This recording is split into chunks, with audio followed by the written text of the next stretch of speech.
우리 하나님을 찬송합시다. 할렐루야. 아멘. 귀한 찬송 감사드립니다. 우리 오늘은 종료주일, 또 다음 주일은 부활주일입니다. 이 땅에 희망이 있다면 교회고, 교회는 곧 성도. 우리 각자가 하루를 어떻게 사느냐가 나라의 앞날을 좌우하겠죠. 믿음과 소망과 사랑으로 살기 위하여 힘쓰고 애쓰신 우리 성도님들, 우리 서로 격려하며 인사합시다. 한 주간 수고 많으셨습니다. 네, 우리가 있기에 이 나라가 있을 줄로 믿습니다. 교회의 권세이지요. 사랑하는 여러분, 우리 살면서 많은 지식이 필요하지만 예수님을 잘 알면 굉장히 좋은 일들이 생기겠죠. 예수님은 사람의 말을 하신 것이 아니고 하나님의 비밀을 가지고 오신 분이기 때문에 예수님의 말씀 한 말씀 한 말씀은 인류를 흔들 수 있는 위대한 권능과 영광이 있는 말씀들입니다. 그 예수님, 그런데 뜻밖의 이제 죽으시기 위하여 종료주일 예루살렘 성으로 입성하시는 그날, 금요일날 돌아가시는데 십자가상에서 주일날 성에 들어가시죠. 그 예루살렘 성 입성을 기념하는 날이 종료주일 바로 오늘입니다. 그래서 오늘 말씀을 통해서 우리 한 주간 특별 새벽 기도에도 있고 또 개인적으로도 예수님을 더 묵상하고 예수님을 더 알고 예수님의 사랑, 예수님의 마음, 예수님의 생각, 예수님의 눈물, 예수님 마음을 잘 따라갔으면 좋겠어요. 그러한 시간이 되기 위한 출발로서 오늘 말씀을 나누도록 하겠습니다. 네, 전도서 3장 1절에 보면은 범사에 기한이 있다. 모든 것에는 기한이 있어요. 이 땅의 것으로 영원히 존재한 것은 없고 기한이 있고 천하 만사가 다 때가 있다. 그래서 하나님, 성자 하나님께서 인간 되시는 때가 있고 그리고 세례 받으실 때가 있고 예루살렘에서 갈릴리에서 사마리아에서 일하실 때가 있고 이 사람 만날 때가 있고 저 사람 만날 때가 있고 기적을 행하실 때가 있고 말씀으로 강력하게 질책하실 때가 있고 예수님의 전 삶은 하나님의 때에 맞춰서 진행되었던 것을 우리는 기억합니다. 이제 예수님은 자신의 죽음의 때를 아시는 거예요. 죽음, 내가 며칠 있으면 이제는 희생의 제물로 죽겠지, 그걸 아시고 준비차 예루살렘 성에 입성하십니다. 우리 중에 누가 자기의 죽음의 때를 아는 사람 혹 있을까요? 예수님은 정확히 아셨습니다. 그래서 일월화수목금 실제로 한 5일 정도 아주 중요한 시기를 보내시게 됩니다. 우리 1절 함께 읽음으로 말씀을 시작합니다. 그들이 예루살렘에 가까이 가서 감람산 벳박에 이르렀을 때 예수께서 두 제자를 보내시며, 아멘. 많은 일들을 행하시고 제자들을 데리고 함께 예루살렘 가까이 가십니다. 예루살렘 가기 전에는 골짜기가 있고 그 골짜기 가기 전에는 감람산이 있고 그 산에 도달하기 전에는 아래에서부터 쭉 올라가야 됩니다. 그 아래 동네에 벳박에 무화과의 집이라는 뜻의 벳박에가 있어요. 그 동네에 이제 도착을 하십니다. 주일입니다. 도착을 하시고 거기에서 두 제자, 아마도 요한과 베드로라고 추정되는 두 사람에게 미션을 주십니다. 사명을 주십니다. 자, 너희들은 2절 보면은 맞은편 마을로 가라. 그러면은 무엇을 보냐면 매어 있는 나귀와 나귀 새끼를 함께 있는 것을 보게 될 것이다. 그들을 풀어서 내게로 끌고 오라 말씀하십니다. 여기서 매어 있는 나귀에서 맨이라는 그 어법에는 하나님께서 그렇게 해 놓으셨다라는 의미로 쓰신 겁니다. 매어 있는 애가 있을 거야. 매어 있는 나귀가 있을 거야.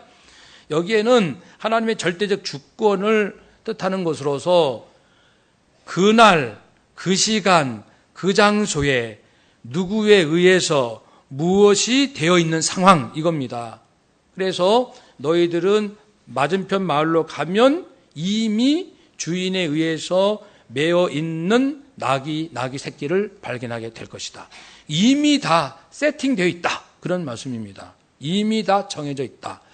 마치 성전세를 내야 될 상황에서 베드로에게 물고기를 잡으라. 그러면 그 고기 안에 동전이 들어있을 것이다. 이걸로 너와 나의 성전세를 내자.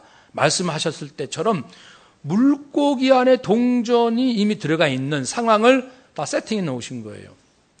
왜냐하면 예수님은 전능자이시기 때문에 그렇습니다. 사랑하는 여러분, 그래서 우리는 내가 사는 것 같지요. 분명히 내가 살지요.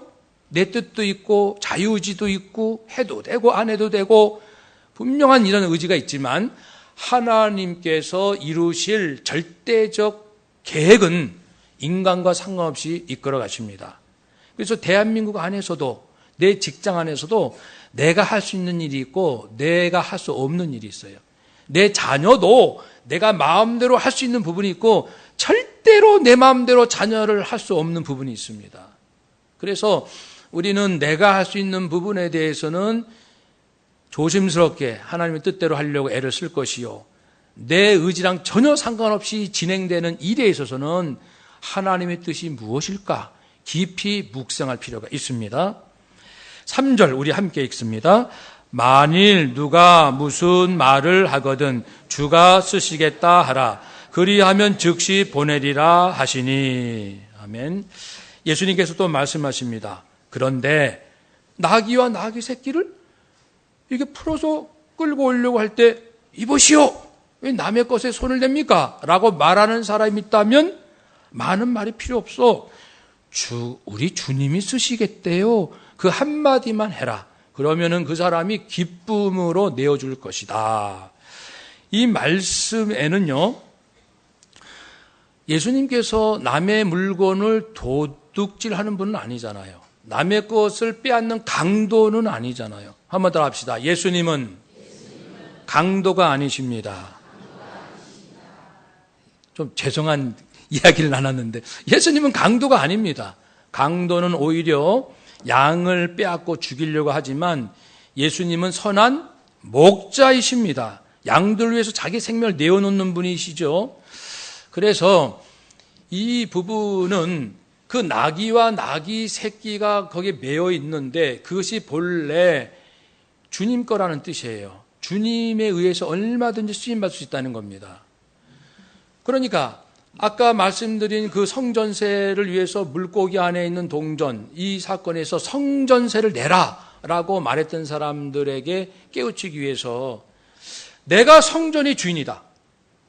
너희들은 솔로몬 성전하면 뭐 어마어마하게 생각하는데 인자는 나는 성전의 내가 주인이다. 그렇지만 주인이 무슨 세금을 냅니까?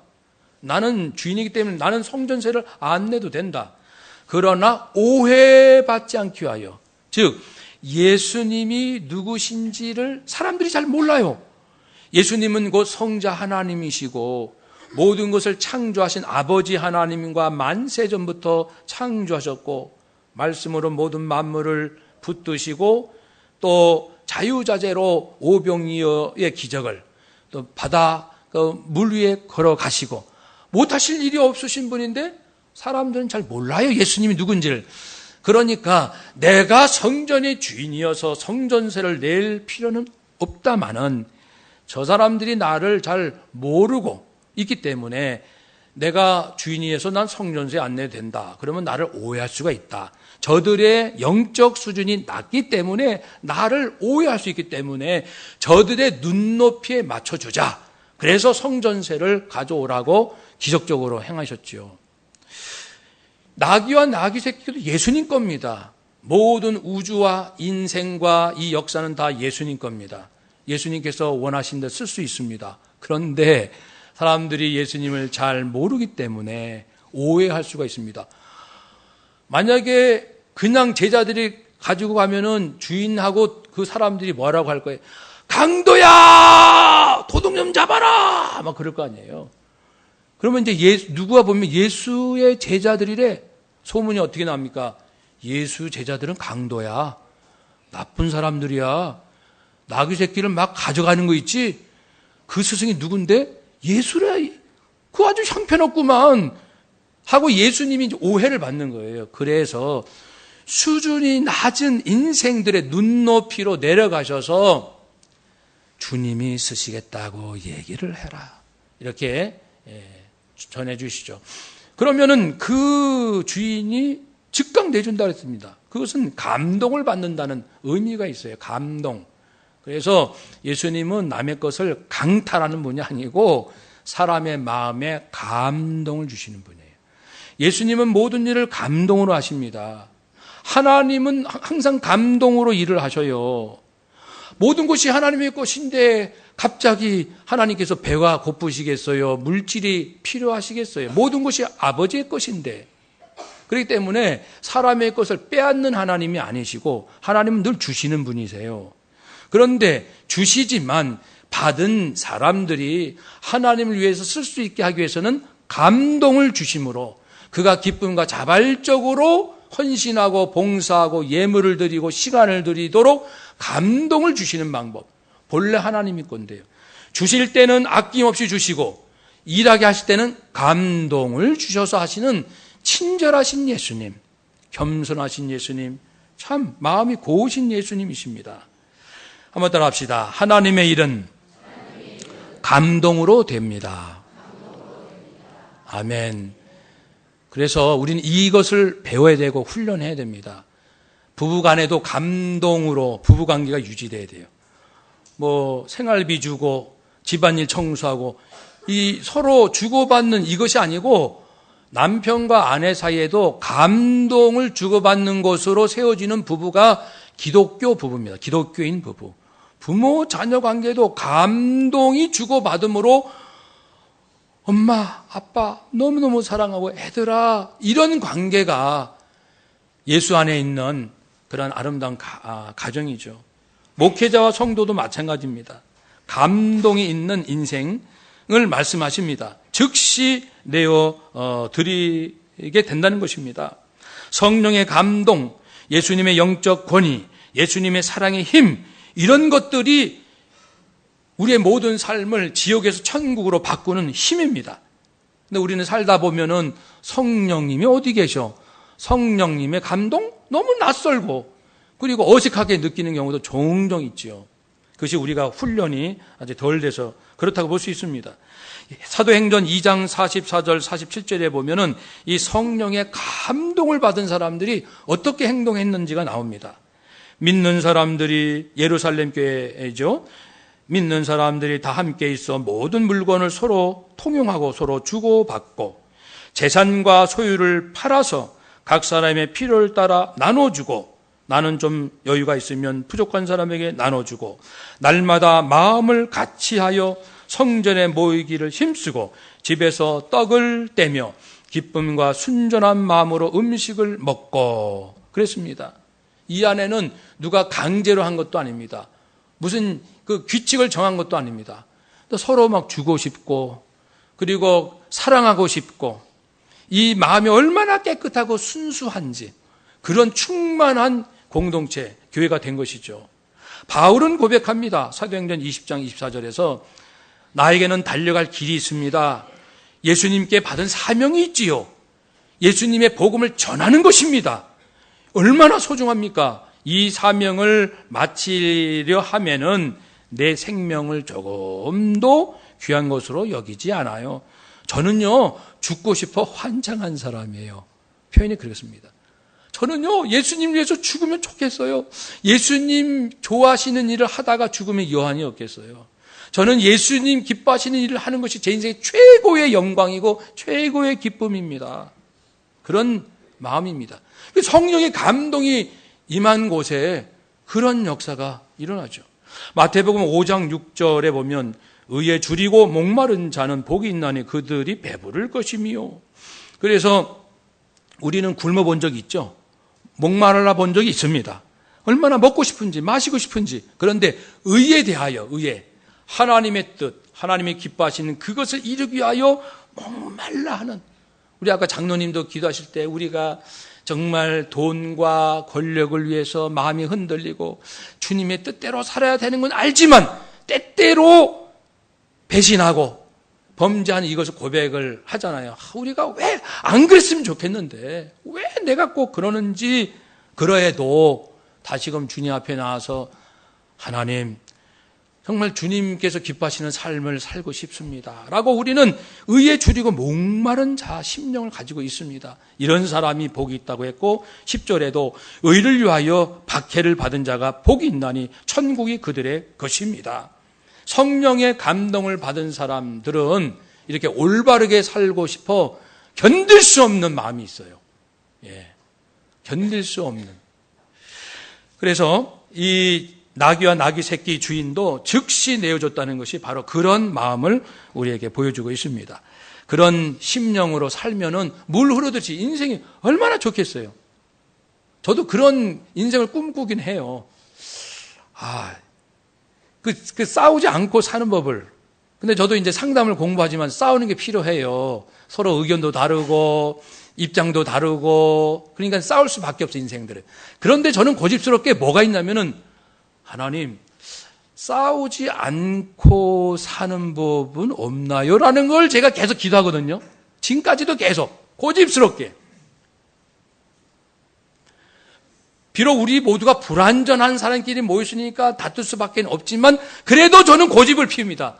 하나님, 다투지 않고 사는 법은 없을까요? 다투지 않고 목회하는 길은 정말 없을까요? 놓치지 않는 거예요. 그게 의에 줄이고 목마른 거예요. 세상의 방법을 뛰어넘을 수 있는 방법은 없을까요? 그런 거 있죠. 아내와 남편이 지극히 사랑하고 자식과 부모가 뜨거운 눈물을 흘릴 만큼 서로가 서로를 너무나도 귀하게 여기고 목회자와 성도가 그렇게 서로 위해주는 그것이 불가능할까? 아닐 거라고 저는 확신하고 의에 줄이고 목마른 가운데 살아가고 목회를 합니다. 복이 있다고 했습니다. 그래서 우리도 성령의 감동을 받으면 그리 될 줄로 믿고 우리의 경험을 뛰어넘어 성령의 충만함에 이르시기를 주의 이름으로 축복합니다. 아멘. 우리 4절을 읽읍시다. 4절. 이는 선지자들을 통하여 하신 말씀을 이루려 하심이라. 일러스되 시온 딸에게 이르기를 내 왕이 내게 임하나니 그는 겸손하여 낙이 곧 멍에 매는 짐승의 새끼를 탓도다 하라 하였느니라. 아멘. 이렇게 나귀 새끼를 풀어오는 것은 예언의 성취라는 말씀입니다. 이미 스가랴에서 하신 그 말씀이 이제 예수님의 생에 이루어진다라는 것을 말씀하는 거죠. 예언의 성취라. 무슨 뜻일까요? 몇백 년 전, 몇천 년 전 하나님이 하신 말씀이 이루어지신다. 이건 무슨 의미입니까? 그것은 이 세상에는 인간을 뛰어넘으시는 초월자 되신 하나님이 살아 계신다는 증거고, 그분은 사람의 생각과 다른 계획이 있다는 것이고, 그리고 그 계획은 반드시 이루어진다는 것이 다 함축되어 있습니다. 하나님의 예언은 반드시 이루어집니다. 그러므로 우리는 그 예언의 성취를 보면 넋을 잃어버리는 거예요. 세상에 이런 일이, 아니 어떻게 이게 가능한가? 있을 수 있단 말인가? 우리는 정말 놀라고 또 놀라지 않을 수가 없습니다. 그래서 이 성경을 읽을 때 많은 예언이 나오잖아요. 그리고 성취되는 것을 볼 때 우리는 정신이 번쩍 드는 거죠. 거룩한 충격을 받는 거예요. 지난주일 말씀과 연결하면 거룩한 충격. 어떻게 몇백 년 전에 정확한 사실을 말할 수 있는가? 메시아는 베들레헴에서 태어난다. 남자와 여자의 성관계가 아닌 동정녀 마리아 처녀 몸에서 태어난다. 어떻게 이걸 정확히 말씀할 수가 있을까요? 그것뿐 아니라 예수님의 모든 삶 가운데 나귀 새끼를 탈 것이다. 이것까지 예언이 된 거예요. 이건 기절할 일이 아닙니까? 이러한 말씀을 놓고도 우리가 존다면은, 이게 무슨 말씀이야? 이거 참, 영이 깨어있지 못해서 그래요. 충격받지 않는 것도 병입니다. 충격적인 일 앞에서 충격받지 않는 것이 있을 수나 있는 일입니까? 예수님께서 하신 말씀에 그 마음이, 심령이, 마음을 좀 쥐어뜯고, 마음을 찢고, 이래야 정상인데, 들어도 안 들은 것 같고, 그런 사람들이 마음이 강팍하다, 그리고 마음이 둔하여졌다, 또 서신서에 보면은 양심이 화인 맞았다, 이런 표현을 하거든요. 그러니까 오늘도 분명히 하나님이 살아계시고 예수님 부활 승천 천국에 계시고 우리가 나중에 부활할 것, 이 소식을 세상에 전해도 전혀 듣지 않는 사람들이 있어요. 여러분, 그래서 이 예언의 말씀을 들을 때마다 우리는 거룩한 충격을 받고 다시 한번 직장생활 열심히 하다 보면 돈밖에 안 보여요. 사회생활 열심히 하다 보면 사람밖에 안 보여요.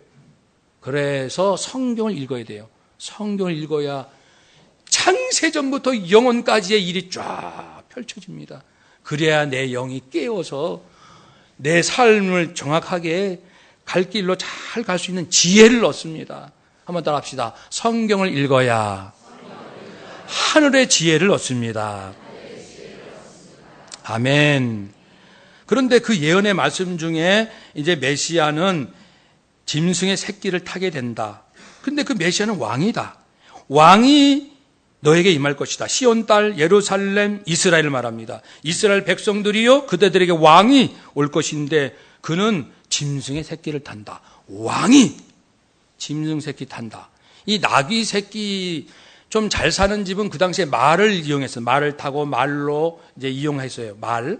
그런데 가난한 집은 나귀를 이용합니다. 그러니까 가난한 집의 나귀의 도 새끼 얼마나 힘이 없을까요? 얼마나 보잘것 없을까요? 그 나귀 새끼를 왕이 타신다는 거예요. 왕이. 물론 걸어서도 가실 수 있겠죠. 나귀 새끼 없이 예수님이 왜 못 걸으십니까? 무리도 걸어가시는 분이 걸어서도 갈 수도 있고 또 그 권세로 말을 대동해서도 할 수 있고 지금도 부르면 7만 2천 명의 천사를 순간에 부를 수 있는 예수님께서 천사의 호의를 받고서 예루살렘에 입성할 수도 있습니다. 그 1967년 이스라엘 6.1 전쟁, 아랍과의 전쟁에서 있었던 그 놀라운 사건, 이스라엘의 그 장성이 간증한 거 유튜브에도 있잖아요. 이스라엘 병사 한 사람이 전쟁 중인데 자기 부대를 잃어버려가지고 이제 자기 부대를 찾으려고 왔다 갔다 헤매고 있는데 보니까는 그 아랍 군대 부대 앞으로 가고 있는 거예요, 자기가. 그래서 큰일 났다. 그런데 뜻밖에도 아랍 군인들이 두 손을 번쩍 들고 쩔쩔매는 거예요. 이상하다. 나 혼자밖에 없는데. 그래가지고 이제 갔죠, 이제. 글로 가야죠. 어떻게 도망가면 총 쏠까봐. 그걸로 가는데 들어가는 곳마다 부대 안에 있는 군인들이 전부 두 손 들고 항복하는 거예요. 그래서 겁을 먹어가지고 이제 자기 혼자 나오는 거예요. 나오는데 전부 따라 나오는 거예요. 전 부대원이 두 손 들고. 그래가지고 이스라엘 부대까지 도착을 했는데, 그래서 조사를 한 거죠. 이제 조사하는 거죠. 어떤 일이, 왜 이런 일이 있는가 했더니, 그 이스라엘 병사 한 사람이 가는데, 아랍 군인들이 보니까 하늘에서 천사들이 총을 들고, 무기를 들고 자기를 향해서 쏘려고 하고 있다는 거예요. 이게 환상으로 보이는 거예요. 아랍 군인들의 눈에, 예수님을 믿지도 않는 사람들 눈에 그 환상이 쫙, 무수한 천사들이 총을 들고, 그러니까 기겁을 하고 손을, 그게 1967년도에 있었던 일입니다. 아니, 예수님께서 지금도 천사들이여 내려와라! 그러면 7만 2천 명이 쫙 대동해가지고 이스라엘 초토화시킬 수 있습니다. 걸어가실 수도 있고, 말로 갈 수도 있고, 근데 왜 나귀 새끼로 가십니까? 타고. 그것은 이유가 있습니다. 5절에 보시면 겸손하여, 겸손을 깨우쳐 주시기 위하여 그렇습니다. 예수님은 겸손하시다는 겁니다. 겸손하시다는 의미의 세 가지가 있습니다. 먼저는 높은 보좌 하나님, 성자 하나님으로서의 높은 보좌를 버리시고 낮고 천한 인간으로 내려오셨다는 겁니다. 예수님은 내려오셨습니다. 인간의 자리로 내려오셨습니다. 이것이 첫 번째예요. 두 번째는 내려오신 다음에 뭐 하셔요? 인간이 되신 다음에 그냥 뭐 이렇게 자기 자신의 하고 싶은 일들 하고 다니십니까? 그게 아니잖아요. 인간이 되셔서 예수님이 하신 일이 뭐냐면은 죄로 인하여 여러 가지로 인하여 고통당하는 사람들 속으로 들어가신 거잖아요. 가난한 사람, 죄인, 세리, 창녀, 병든 자, 소외된 자, 감옥에 갇힌 자, 그들에게 가셨다는 겁니다. 지금 이게 겸손입니다. 낮아지시고 고통당하는 자의 사람들 속으로 들어가신다는 거예요.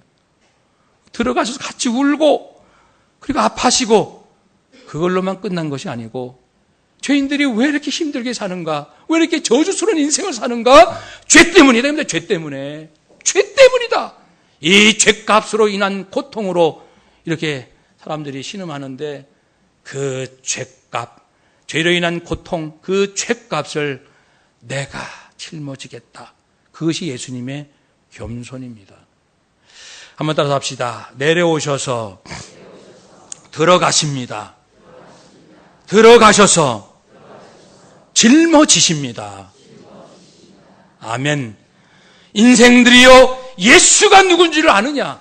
그는 본래 하나님이신데 인간으로 내려오셨고 그분은 내려오셔서 자신을 자랑하러 하는 것도 아니고 자기의 권세를 이렇게 멋지게 펼치기 위해서도 아니고 모든 것이 죄인의 고통 속에 들어가서 함께 울며 아파하고 그들을 위로하고 격려하기 위하여 오셨다는 거예요. 그리고 끝내는 죄인들의 죄값을 대신 치르기 위하여 십자가에서 친히 달리셔 저주받아 피 흘려 죽으심으로 죄인들의 죄값, 자기 힘으로 어찌할 수 없는 그것을 껴안고 당신이 죽으시는 이것이라는 겁니다. 이것이 겸손이다. 빌립보서 2장 5절에서 8절 말씀 보면 예수님은 근본 하나님의 본체시나 하나님과 동등됨을 취할 것으로 여기지 아니하시고 오히려 자기를 비워 종의 형체를 가지사 사람들과 같이 되셨고 사람의 모양으로 나타나사 자기를 낮추시고 죽기까지 복종하셨으니 곧 십자가에 죽으심이라. 아멘. 겸손을 깨우쳐 주시기 위하여 일부러 나귀 새끼를 타신 거예요. 예수님이 하신 모든 일에는 의미가 있고 목적이 있고 가치가 있는 겁니다. 그래서 우리는 오늘 말씀을 통해서 겸손하신 예수님에게 관심을 가집시다. 예수님은 참 겸손하셨어. 어떻게 인간이 되시고 어떻게 죄인들의 친구가 되시고 아니 심지어는 저주를 대신 받을 수가 있지. 아, 예수님은 그런 분이시구나. 이것이 겸손이시구나. 그래서 겸손하시고 온유하신 예수님께서 주신 그 말씀, 그 멍에는 말씀이에요. 그 멍에를 맬 때에 내 인생이 쉼을 얻는다는 것입니다. 그래서 겸손하신 저 예수님의 말씀을 들으면 뭔가 내 인생에 변화가 오겠구나. 저런 분이 하신 말씀이니까 뭔가 내 인생에 위대한 변화가 오겠구나. 그러니까 예수님 말씀대로 한번 살아볼 거야. 예수님 같은 분은 없으셔. 누가 내려오시고 누가 고통에 함께 하시고 저주까지 받는 분이 세상에 누가 있어. 나를 위하여 죽기까지 하신 예수님. 예수님의 말씀만이 내 생명, 예수님의 말씀만이 나의 길이요, 예수님의 말씀만이 내 인생의 힘이요, 지혜요, 능력이 될 줄로 믿습니다. 그렇게 하고 예수님 길을 따라갈 수 있도록 하시기 위하여 겸손이 무엇인지를 알려주셨습니다. 사랑하는 여러분, 우리는 얼마나 겸손할까요? 겸손하게 살아가고 있을까요? 사람들의 고통과 아픔을 같이 느끼되 높은 위치에서 내려오지 아니하면 동정이라고 합니다. 동정심.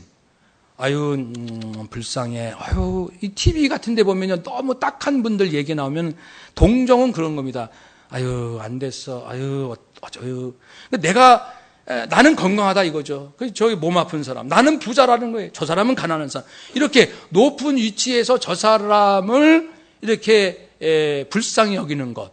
이것은 동정심인데 이건 아름다운 사랑이 아니죠.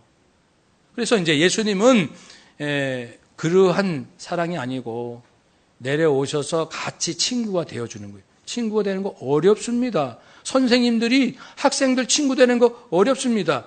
어른들이 젊은 세대와 친구 되는 것 매우 어렵습니다. 자존심 강한 사람이 자존심을 내려놓고 그 사람하고 같이 그 사람을 위해서 사도 바울처럼 유대인을 만나면 유대인으로 내가 행동을 하고 이방인을 만나면 이방인으로 행동하고 이것이 변덕스럽다든지 그리고 내가 말씀에 확신이 없다든지 그것이 아니고 분명히 내 안에 생명의 진리가 있지만 그 사람들의 눈높이로 정말 내려가서 친구가 되어주고 그 사람이 알아들을 수 있는 말씀으로 그리고 그 사람이 느낄 수 있는 그런 감정으로 들어간다는 겁니다. 들어갈 뿐 아니라 그를 위해서 내가 희생할 부분이 있으면 희생하는 것 이것이 겸손이죠. 바울은 그래서 교회 성도들을 늘 이렇게 그 속에 들어가고 그를 위해서 무엇을 할까 그 고민을 했던 분입니다. 우리도 이 고난주간 어떻게 하는 것이 좋겠습니까? 겸손만 배워도 훌륭합니다. 멀리 가지 맙시다. 내 남편 앞에 겸손하고 아내 앞에 겸손하고 부모 앞에 자녀 앞에 겸손하고 우리 형제 친척들 친구 앞에 겸손이 무엇인지 배우고 실천만 할 수 있다면 아마도 천국에 계신 예수님께서 우실 거예요. 너무너무 기쁘셔서 너희들이 내 겸손을 조금 눈치챘구나. 내 겸손을 관심을 갖고 있구나. 내 겸손을 배우려고 하고 있구나. 얼마나 예수님께서 기뻐하시겠습니까? 사랑하는 여러분, 우리는 죄성이 있기 때문에 내려가기보다는 자꾸만 올라가려고 그래요.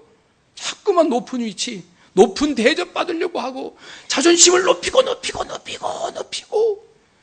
누가 나의 자존심을 조금만 건드리면 못 견디는 거죠. 예수님하고 너무 다르잖아요. 다른 사람이 아픔에 들어가는 걸 주저합니다. 피해 입을까 봐. 괜히 내 명예가 좀 훼손될까 봐. 안 들어가요. 주춤주춤하고 멀리서나 말만 던지고 고통에 안 들어가는 거예요. 더욱이 희생하려고는 더더욱 하지 않습니다. 만일 우리가 그렇다면 우리가 뭘 제대로 아는 게 뭐가 있나요? 겸손을 알 수 있을까요? 내가 이렇게 살면서 예수님의 모습을 얼마나 이해할 수 있을까요? 그래서 이번 고난주간 한 주간 동안 겸손하신 예수님을 잘 깨닫고 가까운 가족한테 먼저 성도한테 먼저 겸손을 실천할 수 있는 우리 모두가 되시기를 주의 이름으로 축복합니다. 아멘. 기도하겠습니다.